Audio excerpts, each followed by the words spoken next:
मध्य प्रदेश के स्थापना दिवस पर एक 7 वर्षीय बालिका ने स्कूली बस से गिरकर जान गंवा दी। हादसे से स्कूल प्रबंधन ने पल्ला झाड़ लिया है।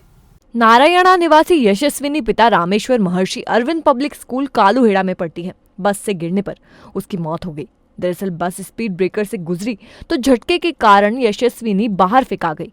सड़क पर गिरने से उसकी मौत हो गई। हादसे में पर्दा डालने के लिए स्कूल प्रबंधन पूरी घटना छिपा गया। इसके चलते आक्रोशित ग्रामीणों ने बस में तोड़फोड़ कर दी। बताया जा रहा है कि ड्राइवर वीरेंद्र भाटी तेज गति से बस चला रहा था। स्कूल प्रिंसिपल देवेंद्र सिंह चौहान ने कहा कि बस में कंडक्टर था और वो सीट पर बैठा हुआ था। जहां बालिका गिरी वो सड़क पर कोई स्पीड ब्रेकर नहीं था। प्रिंसिपल देवेंद्र सिंह ने इस बात को स्वीकार किया कि बस में सीसीटीवी कैमरे नहीं लगे हुए हैं। महर्षि अरविंद पब्लिक स्कूल कालूहेड़ा की बस डेली बच्चों को लेने के लिए आती है नारायणा में। तो नारायणा की बच्ची अपने बस में चढ़ने के बाद ड्राइवर ने लापरवाही पूर्वक ब्रेक लगाया और गेट के यहाँ जो बच्ची बैठी थी सीट पर वो नीचे गिर गई और उसी बस के पीछे के पहिए के अंदर आकर के उसकी मृत्यु हो गई। और उसका मेन कारण है बस की लापरवाही। उसमें ना तो क्लीनर कंडक्टर कुछ भी नहीं थे, कोई व्यवस्था नहीं थी।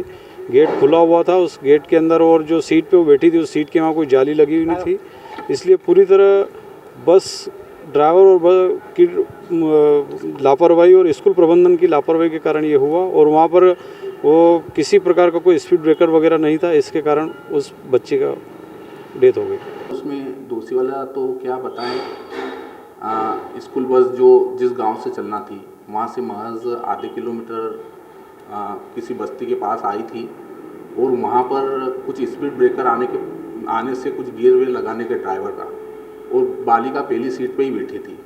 तो पहली सीट पे बैठने पे बस के अंदर कंडक्टर भी था, कंडक्टर भी उसके पास में बैठा था। अचानक बालिका गेट पे से गिरी और पीछे की साइड की पीछे मस्तिष्क में उसको लगी, तो उसका सिर फट जाने के कारण ऐसा मामला हुआ सर।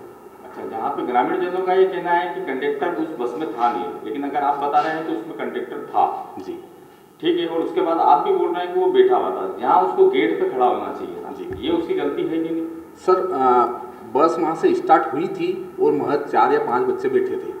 उसके बाद धीरे धीरे गाड़ी में जैसे बच्चे आते जाते हैं तो उसने उस बालिका को बिठा के फिर वो उसके पास में बैठ गया था, बिठा के उसके पास में ही बैठा था और फिर आगे स्टॉप पे जाके गाड़ी रुकना थी। वहाँ से फिर वो मतलब गाड़ी ऐसा नहीं कि भरा गई थी पूरी और खड़ा रहे, ऐसा कुछ नहीं। मतलब वो कंडक्टर बालिका के पास में बैठा था कि दूसरी सीट पे बैठा था? नहीं, वो पास में ही बैठा था सर। तो सर जब अगर वो बालिका के पास बैठा था तो बालिका गिर रही थी तो वो उसे पकड़ भी सकता था सर। थोड़ा हो सकता है ध्यान इधर उधर भटक गया हो। ये तो बल्कि कंडक्टर का एक ही काम है कि अगर वो बस पे अगर चल रहा है तो उसे गेट पे ही खड़ा होना, और गेट पे जाली वाला गेट भी होता है जो बच्चों की सेफ्टी के लिए लगाया जाता है, वो भी उसमें नहीं मिला। नहीं, गेट तो सर अक्सर यहाँ तक कि ग्रामीण जनों का ये भी कहना है कि उसके अंदर जो स्पीड है स्पीड भी उसकी बस की बहुत तेज थी। नहीं सर, स्पीड ब्रेकर पे तो गाड़ी धीरे होगी। वहाँ ब्रेकर नहीं है, हम देख के आए, फुटेज हम देख के आए, वहाँ स्पीड ब्रेकर भी नहीं है, प्लेन रोड है, वो प्लेन रोड पे ही देख के आए। वीडियो फुटेज अगर आप चाहेंगे दिखा देंगे हम आपको, ठीक है। और उसके अंदर सीसीटीवी कैमरा भी नहीं लगा हुआ गाड़ी के अंदर। हाँ सर, गाड़ी के अंदर सीसीटीवी कैमरा। और आपने जिस हिसाब से बताया है कि उसके अंदर जीपीआरएस भी लगा हुआ है? हाँ जी, लगा हुआ है। स्पीड गवर्नर भी लगा बिल्कुल लगा हुआ है, आप चेक